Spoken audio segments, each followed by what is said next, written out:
Welcome to the Real GI Doc Show. I'm your host, Dr. Fred Gandolfo, and I'm a board-certified gastroenterologist with a medical practice on Long Island, New York. Sunny Long Island, New York, where I'm coming at you today with some information about the GI tract. We do this every week. We're up to episode 21 now, so hopefully people are enjoying this show. And today we're going to do another Q&A session. It's going to be all about the Q&A today. And we're talking about diverticulitis, or diverticular disease, I should say. And we'll start off with a listener question.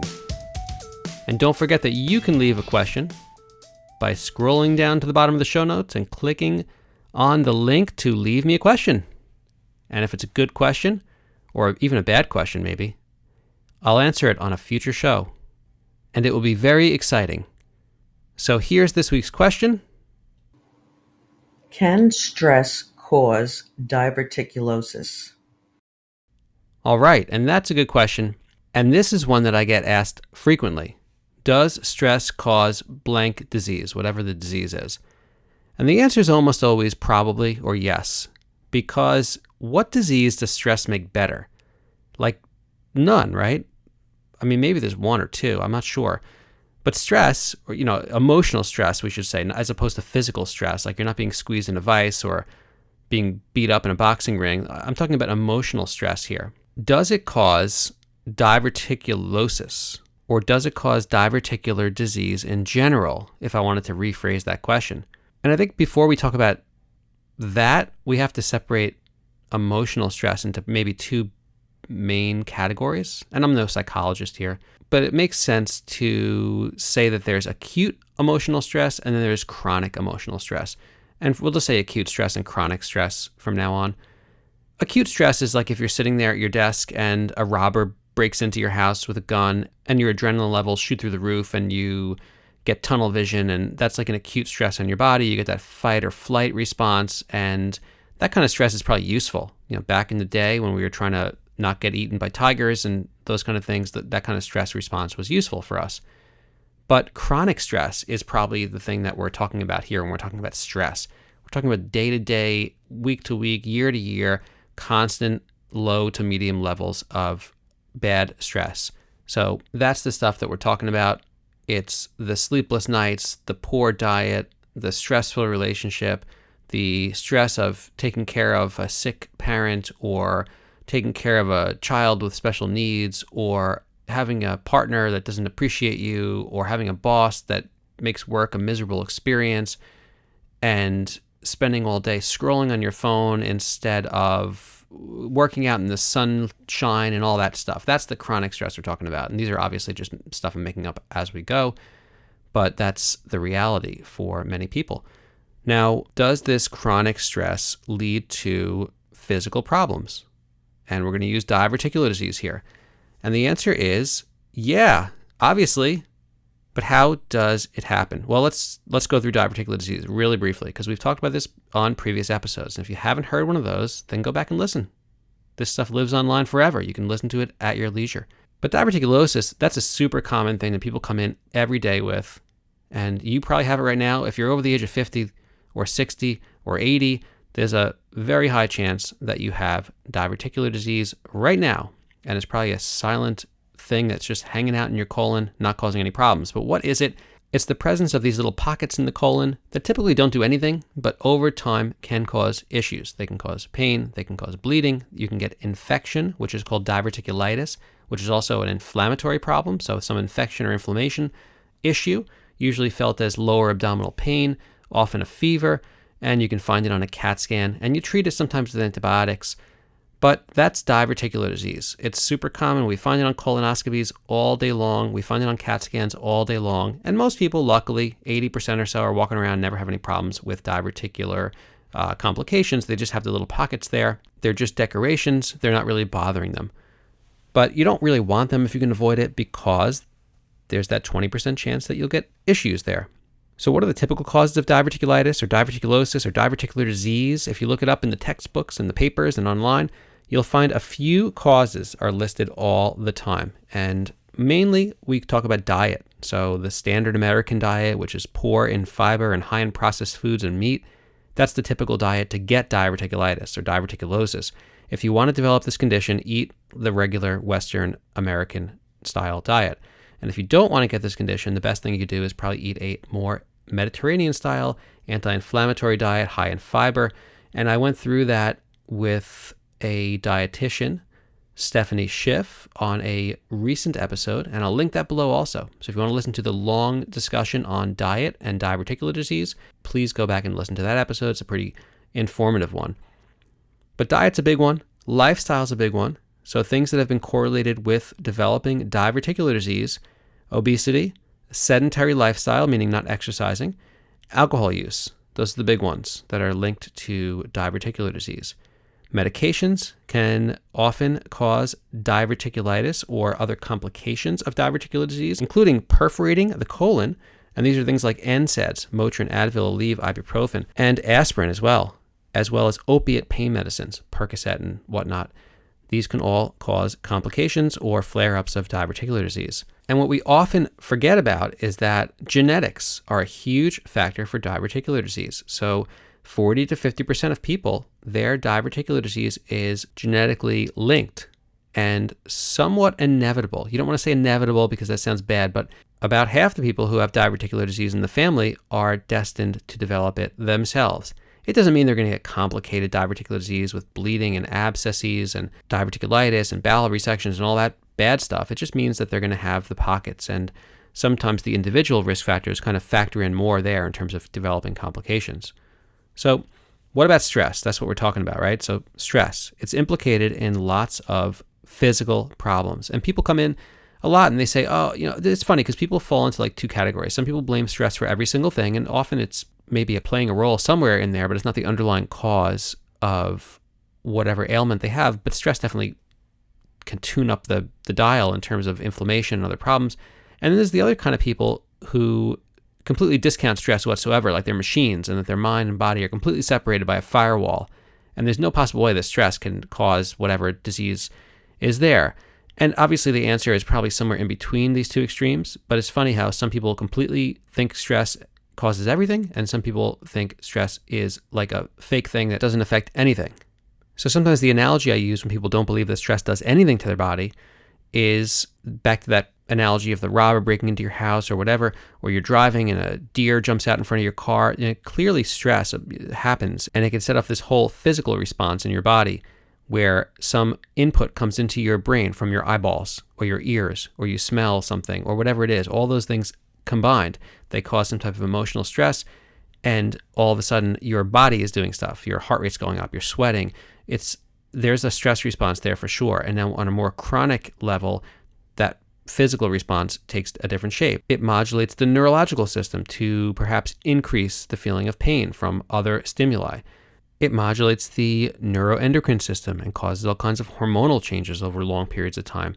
Stress and the main stress hormones, which are called glucocorticoids, and the big one that people hear about, just lay people know about, is called cortisol. That's usually an anti-inflammatory hormone. It's like prednisone. It reduces inflammation in your body, but over time it causes all kinds of other problems. And over time your body also can become resistant to the role of cortisol, and you can have a net negative response in terms of inflammation from a quote anti-inflammatory type hormone. So there's other neurologic mechanisms that stress can cause problems in your body and increase inflammation. And besides cortisol, there's also neurologic signals that go along with stress.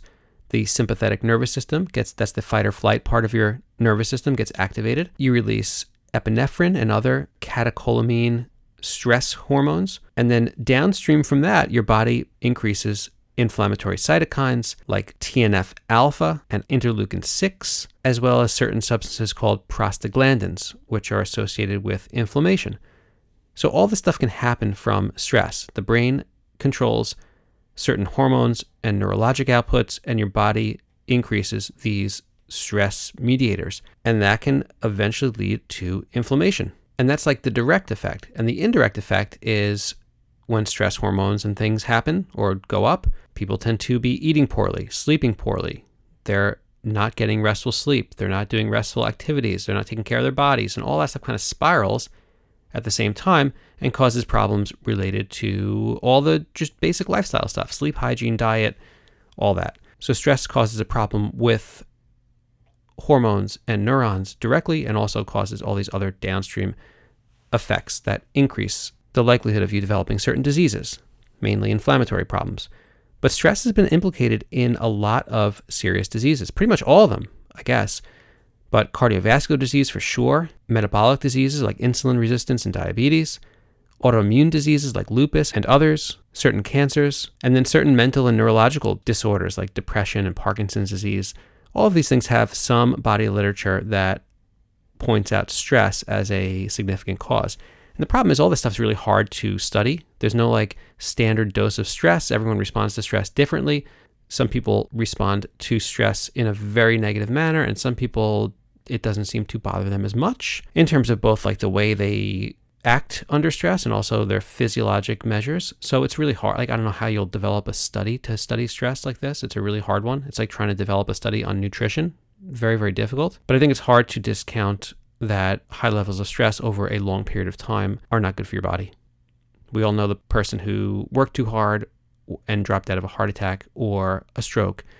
And the same thing can happen with your colon. You can have too much stress and it can trigger a flare-up of diverticulitis, which is a inflammatory condition with some infectious type symptoms, but it's mainly thought of as an inflammation problem in the colon. So diverticulitis, stress really won't cause the pockets to form. It really should, or it really shouldn't cause the pockets to form. And that's more of a connective tissue, many, many, many years of poor diet type problem, genetic problem.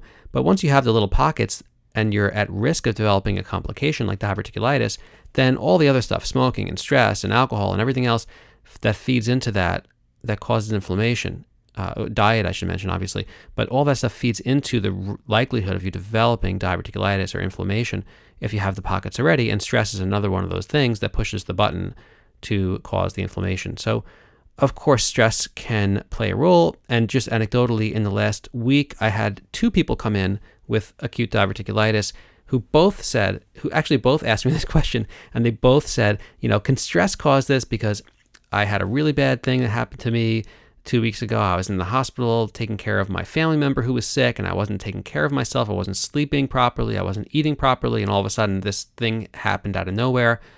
And another person gave a similar story of how they've been run down, not taking care of themselves, under too much stress, and they developed an episode of diverticulitis. So I think the anecdotal stories definitely go along with stress causing a problem like diverticulitis. You hear it a lot, but also it does make some degree of sense as well, based on what we know about stress from all the other conditions that are inflammatory.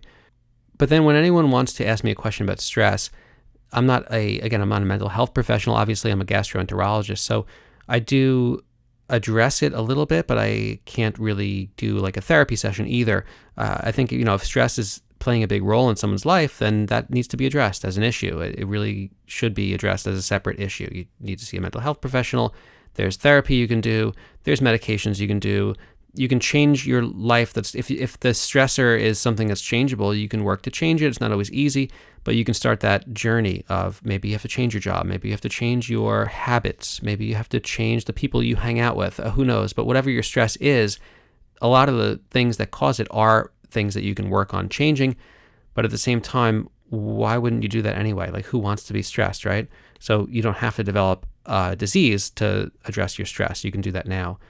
And like when people ask about stress as a risk factor, I say, sure, of course. Like, it's not going to make your whatever condition better, like being under extreme amounts of emotional stress. But why is that even important to know? Because all of a sudden, if you knew that stress increases your risk of diverticulitis, would you then take efforts to reduce your stress? Like, you should do that anyway. It's like when people ask, hey, should I eat healthy because I don't want to get whatever disease? And the answer is like, sure, of course you should eat healthy because you don't want to get that disease and 25 other diseases. Why would you wait to get whatever disease that you're concerned about to start eating healthy? Start eating healthy right now. And it's the same thing with stress. I mean, if there's a way to decrease your stress, then absolutely you should do that right now because you don't want to get any other of the million things that are associated with stress, including just having a stressful, miserable existence, because that's not good either. So start working on that now anyway. Forget about the diverticulitis. And I realize that stress is part of the human experience, and we all need some stress to motivate us to do things. And some stress is just inevitable when we're out in the world dealing with things that are beyond our control. And there's a lot of other things that obviously cause stress. So the goal is not to be completely stress-free, but it's to learn to manage it, or to get some strategies to manage stress in your life, because stress ain't going nowhere. And then while you're managing the stress, you can also focus on all the other stuff that causes diverticulitis, like proper eating, avoiding processed foods, not smoking, avoiding excess alcohol, exercising, washing the body weight, all the stuff that you can do to avoid developing complicated diverticular disease. You can do all that stuff while you're stressed out or while you're meditating somewhere, getting rid of all your stress. You don't have to wait to start doing the healthy living stuff. You can do that right now. So don't stress about it. Take care of yourself. And yes, stress is definitely a cause of everything in the world. And when you figure out how to de-stress yourself, then send me an email and let me know how you did it, because I want to know as well, much like everybody else. All right, that's enough about stress. I'm starting to get stressed out myself. Taking too long recording this episode when I should be probably completing charts or doing anything else. But I love doing this, so it's fun. If you like this, leave me a comment or a question, or better yet, leave me a question to answer on the show, because it's always good to have interesting questions to answer. And if you click the little link in the show notes, you'll find that you can leave me a quick audio message right on your phone, and I'll be able to answer it on the next Q&A session. So come up with some cool questions for me. And in the meantime, you can find the Real GI Doc show on social media at Real GI Doc everywhere except for Twitter or X, because that has become so lame and I just got off of it. I see no purpose in that platform. And until next time, hopefully you're living a stress-free life and eating healthy. And if you're not, you can always start to work on it today by taking a little step in the right direction. And if you have not listened to the episode about healthy eating for diverticular disease, go listen to that episode. It's episode number 18, and I'll link that below as well. All about diet. It's good to eat healthy most of the time, but don't stress out about it if you don't do it 100% of the time. Right? That's it for this episode of the Real GI Doc Show. Make sure to join Dr. Gandolfo next time to explore another interesting topic in gastrointestinal health. And remember, the views and opinions presented in today's episode are for informational and entertainment purposes only. Nothing discussed in this episode should be considered or used as a substitute for medical advice, diagnosis, or treatment. If you're experiencing a health issue, please consult with a doctor or a medical provider in your area. Thanks again for listening to the show.